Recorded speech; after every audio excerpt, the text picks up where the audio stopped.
सोनपुर गांव में केशव नाम का एक गरीब मजदूर रहता था। मजदूरी का काम मिल जाए तो परिवार का पेट भर जाए, नहीं तो परिवार रूखी सूखी खाकर ही सो जाता था। एक दिन, सुनो जी, तुम एक काम क्यों नहीं करते? इस गांव में तो कोई काम मिलने से रहा। तुम वो पहाड़ी के पार वाले गांव में भी तो जाकर कोई काम ढूंढ सकते हो, शायद कोई काम मिल जाए। पर कमला, उस पहाड़ी का रास्ता बहुत खराब है, ज्यादातर सुनसान ही रहती है पहाड़ी। पर कुछ तो करना पड़ेगा जी, बच्चों को कब तक रूखा सूखा खिलाते रहेंगे? कोशिश तो करनी ही पड़ेगी ना जी। ठीक है कमला, मैं कल सुबह ही दूसरे गांव के लिए निकल जाऊंगा, ठीक है, ताकि समय से वापस आ सकूं। कमला अगले दिन केशव को कुछ भुने चने और गुड़ बांध कर देती है। सुनो, ये कुछ भुने चने और गुड़ लेते जाओ, रास्ते में भूख लगेगी तो खा लेना। केशव मजदूरी करने के लिए दूसरे गांव निकल पड़ता है। वो उस पहाड़ी के रास्ते चलता जाता है। आधे रास्ते चलने पर केशव थक जाता है। वो सोचने लगता है, थोड़ी देर यहीं इस पेड़ के नीचे आराम कर लेता हूँ, फिर आगे बढ़ूंगा। अरे, कमला ने ये भुने हुए चने और गुड़ दिया था, थोड़े खाकर भूख मिटा लेता हूँ। केशव जैसे ही चने और गुड़ खाने लगता है, एक चींटी उसके पास आती है। भैया, क्या थोड़े से गुड़ और चने मुझे दे सकते हो? मैं और मेरी बहनें भूखी हैं। हमने बहुत दिनों से कुछ नहीं खाया है। तुम्हारी बड़ी मेहरबानी होगी। हाँ, ये लो, तुम इन गुड़ और चनों से अपना और अपनी बहनों का पेट भर लो। चींटी खुशी खुशी वो गुड़ और चने अपनी बहनों को खिलाती है। जैसे ही चींटियां गुड़ और चने खाती हैं, देखते ही देखते वो सब सुंदर परियां बन जाती हैं। केशव ये सब देखकर हैरान रह जाता है। शुक्रिया रागीर, आज तुम्हारी वजह से हम श्राप से मुक्त हो गई। हम परीलोक से धरती पर घूमने निकली थी। इस पेड़ के नीचे एक महात्मा भोजन कर रहे थे।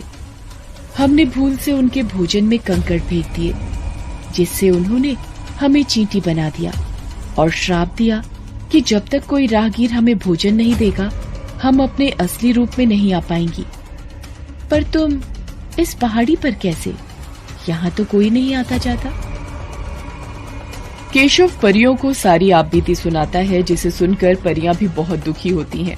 वो केशव से कहती हैं, तुम चिंता मत करो केशव, तुमने आज हमारी सहायता की है, इसलिए हम भी बदले में तुम्हें कुछ देना चाहते हैं। ये जादुई चूल्हा है, इस पर बर्तन रखते ही ये जल उठेगा और तुम जो भी कुछ खाने को मांगोगे बर्तन में पक जाएगा।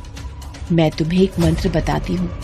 जैसे ही तुम एक थी दुल्हन एक था दूल्हा, बंद हो जा जादुई चूल्हा बोलोगे, चूल्हा खाना पकाना रोक देगा। केशव को जादुई चूल्हा देकर परियां अपने लोक में वापस चली जाती हैं।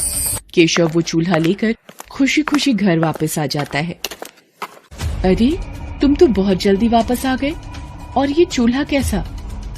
अरे कमला, रुको, मैं तुम्हें एक जादू दिखाता हूँ। तुम एक पतीली लेकर आओ। हाँ। कमला एक खाली पतीली लेकर आती है। केशव पतीली को जादुई चूल्हे पर रखता है और चूल्हा जल उठता है। केशव दाल बोलता है और पतीली दाल से भर जाती है। केशव एक एक करके चूल्हे पर बर्तन रखता जाता है और मिनटों में सारा खाना बनकर तैयार हो जाता है। ये देखकर कमला और बच्चे बहुत खुश होते हैं। देखा कमला, मिनटों में सारा खाना इस चूल्हे पर तैयार हो रहा है।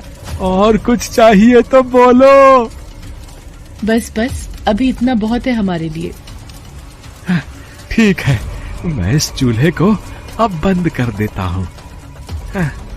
एक थी दुल्हन एक था दूल्हा, बंद हो जा जादुई चूल्हा। केशव मंत्र बोलता है और चूल्हा बंद हो जाता है। अब केशव के परिवार को भूखा भी नहीं सोना पड़ता था। एक दिन, सुनो जी, मैं सोच रही हूँ क्यों ना हम एक चाय का ढाबा खोल लें। इस चूल्हे पर चाय और पराठे बनाकर बेचा करेंगे, इससे थोड़ी कमाई भी होनी शुरू हो जाएगी और तुम्हारी काम की तलाश भी बंद हो जाएगी। कह तो तुम ठीक रही हो कमला, बिल्कुल ठीक है। अब मैं एक दुकान किराए पर ले लेता हूँ। जो पैसे आएंगे उससे किराया भी भर देंगे और घर खर्च भी निकल आएगा। केशव घर के नजदीक ही एक छोटी सी दुकान किराए पर ले लेता है और जादुई चूल्हा रखकर चाय बनानी शुरू कर देता है। धीरे धीरे केशव का चाय नाश्ते का ढाबा चल पड़ता है। आने जाने वाले लोग केशव के ढाबे पर रुककर चाय पराठे खाया करते थे। जिन गरीबों के पास पैसे नहीं होते थे, केशव उन्हें मुफ्त में ही खाना बांट दिया करता था। उसे अपनी गरीबी के दिन याद थे। धीरे धीरे केशव की गरीबी की हालत में सुधार होने लगता है। एक दिन, अरे भाई केशव, कैसे हो? अरे मोहन, अरे तुम शहर से कब आए भैया? है गांव का तो रास्ता ही भूल गए लगता है।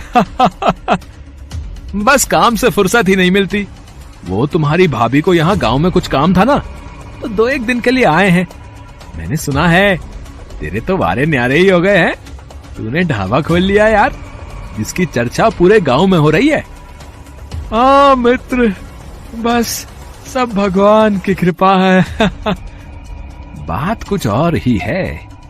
ये ऐसे नहीं मानेगा, मुझे सच का पता लगाना ही होगा। अगले दिन केशव ढाबे पर जाता है। मोहन भी उसके पीछे पीछे जाता है। अरे मोहन, अरे इतनी सुबह सुबह। मैंने सोचा कल वापस शहर जा रहा हूँ, तो आज तुम्हारे ढाबे पर ही चाय नाश्ता कर लूं, है कि नहीं? पता नहीं शहर से फिर कब आना हो। हाँ मोहन, बिल्कुल बिल्कुल भाई, ये भी कोई कहने की बात है। अरे तुम बैठो, मैं तुम्हारे लिए चाय और पराठा लेकर आता हूँ ना। केशव ढाबे की रसोई में चला जाता है। मोहन केशव को छुपकर देखने लगता है। ये क्या जादू है? केशव ने इस चूल्हे पर पतीली रखी और खाली पतीली चाय से भर गई। अरे अब ये तवा रख रहा है। ये क्या, पराठा भी बन गया? ये तो कोई जादुई चूल्हा है। अच्छा, तो ये बात है। तभी कहूं, ये रूखी सूखी खाने वाले ने ढाबा कैसे खोल लिया है? ये चूल्हा वैसे मेरे पास होना चाहिए, मैं इसे चुरा लेता हूँ। हाँ। शाम को जब केशव घर लौट जाता है, मोहन रात के वक्त चूल्हा चुरा कर पत्नी के साथ शहर भाग जाता है। केशव जब ढाबे पर आता है, चूल्हा गायब होता है। अरे कमला, कमला, अरे हमारा जादुई चूल्हा चोरी हो गया है। अब हम क्या करेंगे? कैसे पैसे कमाएंगे? सुनो जी, जो हो गया सो हो गया। इस बहाने हमें मार्गदर्शन तो मिला। अब आप एक नया चूल्हा लेकर इस ढाबे को आगे बढ़ाओ।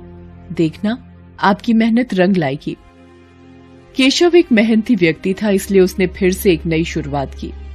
उधर जब मोहन अपनी पत्नी के साथ शहर में अपने घर पहुंचा। जाओ शीला, एक खाली पतीली ले आओ। अभी तुम्हें इस चूल्हे का जादू दिखाता हूँ। जादुई चूल्हे, मुझे पुलाव चाहिए, पुलाव। चूल्हे पर बर्तन रखकर मोहन ने जैसे ही पुलाव बोला, चूल्हा जलने लगा और पुलाव बनता चला गया। मोहन चूल्हे को फूंक मार मार कर बंद करता रहा, पर वो बंद ही नहीं हो रहा था। अरे ये चावल बनने तो बंद ही नहीं हो रहे। अरे ऐसे तो पूरा कमरा भर जाएगा। हम दोनों चावल के ढेर में दबकर मर जाएंगे। शीला, क्या करूं? कुछ समझ नहीं आ रहा है। अब तो एक ही रास्ता है, इस चूल्हे को तोड़ दो। हाँ, ये ठीक रहेगा। मैं इस घटिया चूल्हे को तोड़ देता हूँ। मोहन गुस्से में चूल्हे को पटक कर तोड़ देता है। चूल्हे के 2 टुकड़े हो जाते हैं और जादू खत्म हो जाता है। चूल्हे की जगह मिट्टी का ढेर पड़ा रह जाता है। केशव को जादुई चूल्हे की मदद से काम मिल जाता है और वो मेहनत से पैसे कमाने लगता है, जबकि मोहन के हाथ में आकर जादुई चूल्हा मिट्टी हो जाता है। किस्मत भी उनका ही साथ देती है, जो ईमानदार और नेक दिल होते हैं। चोर और मक्कार व्यक्तियों के हाथ सदा ही खाली रह जाते हैं।